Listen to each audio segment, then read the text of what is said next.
इस वक्त जो है हमारे पास एक इलेक्ट्रिक बल्ब है। इस इलेक्ट्रिक बल्ब को हम ध्यान से देखते हैं तो इसके पीछे जो है 12 वाट लिखा हुआ। वैसे ही जो है आपके पास भी बहुत सारा इलेक्ट्रिक बल्ब होगा, किसी के पीछे 3 वाट लिखा रहता है, किसी के पीछे 6 वाट रहता है, वैसे ही 9 वाट, 12 वाट, 15 वाट इस तरीका से लिखा हुआ रहता है। वैसे ही हमारे घर में और भी इलेक्ट्रिकल अप्लायंसेज है, जैसे कि फैन हो गया, इलेक्ट्रिक मोटर हो गया, फ्रिज हो गया, एसी हो गया, कूलर हो गया, वॉशिंग मशीन हो गया। इस तरीके का अनेकों इलेक्ट्रिकल अप्लायंसेज है हमारे घर में, और सबके पीछे जो है कुछ ना कुछ वाट जरूर लिखा रहता है। तो आज हम सोचे हैं कि इस चीज को बता दें कि आखिर एक्चुअली में जो है इस वाट का मतलब क्या होता है। तो सबसे पहले ये जान लीजिए कि हमारे घर में यानी डोमेस्टिक इलेक्ट्रिक वायरिंग के केस में जो है जितना भी इलेक्ट्रिकल अप्लायंसेज को बनाया जाता है, ये सबके वोल्टेज के बारे में बात करते हैं तो ये सबको जनरली जो है 220 वोल्ट चाहिए होता है। लेकिन वही वाट के बारे में बात करते हैं तो सबका वाट जो है अलग अलग होता है। जैसे देखते हैं ना कि घर में हम लोग छोटा सा नाइट बल्ब यूज करते हैं जो कि 0.5 वाट का होता है, कोई बल्ब 6 वाट का होता है, कोई 9 वाट का होता है, कोई 50 वाट का होता है, कोई 100 वाट का भी होता है। ऐसे ही एसी के बारे में बात करते हैं तो कोई 800 वाट का होता है, कोई 900 वाट का होता है, कोई 1000 वाट का होता है।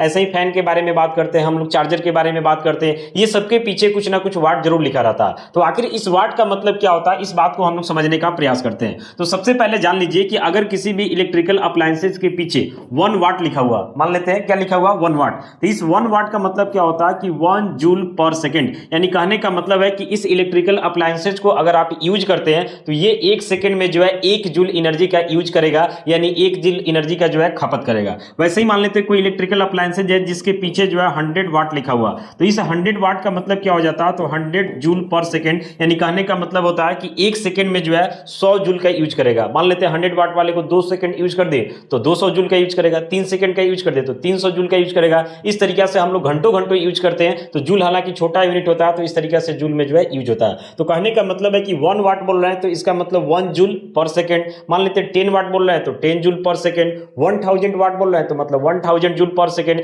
यानी अब आपको समझ में आ गया होगा कि जिस इलेक्ट्रिकल अप्लायंसेज का वाट जितना ज्यादा होता है वो उतना ज्यादा जो है बिजली का खपत करता है, और जिसका वाट जितना कम होता है वो उतना कम बिजली का खपत करता है। बाकी वोल्टेज के बारे में बात करते हैं तो हम लोग के घर में जो भी अप्लायंसेज बनाया जाता है ये सब 220 पे ही बनाया जाता है, लेकिन वाट जो है सबका अलग अलग होता है। और हम लोग का जो बिजली बिल आता है ये वोल्टेज पे डिपेंड नहीं करता, ये वाट पे डिपेंड करता है कि आप अपने घर में कितना सारा अप्लायंसेज यूज कर रहे हैं, कौन कितने वाट का है, उसका कितना समय आप यूज कर रहे हैं। जितना ज्यादा समय यूज कीजिएगा आपका बिजली बिल उतना ज्यादा आएगा, और जितना कम समय यूज कीजिएगा बिजली बिल उतना कम आएगा। तो वाट के बेसिस पे जो है आपके घर में कैसा वायरिंग करना है, कहां पे कैसा वायर लगाना है। जैसे देखते हैं ना कि मिस्त्री वगैरह आपके घर में जो भी हेवी अप्लायंसेज जब बताते हैं कि यहां से हमको एसी यूज करना है, मोटर यूज करना है, तो वहां पे वायर भी जो है उसके अकॉर्डिंग हेवी लगाया जाता है। और कहीं बताते हैं कि नहीं हमको सिर्फ बल्ब यूज करना है तो उसके अकॉर्डिंग वहां पे जो है पतला वायर का यूज किया जाता है। तो कुल मिलाकर के जो है हमारे घर में जो बिजली बिल का जो बजट आता है ये टोटली जो है वाट के ऊपर ही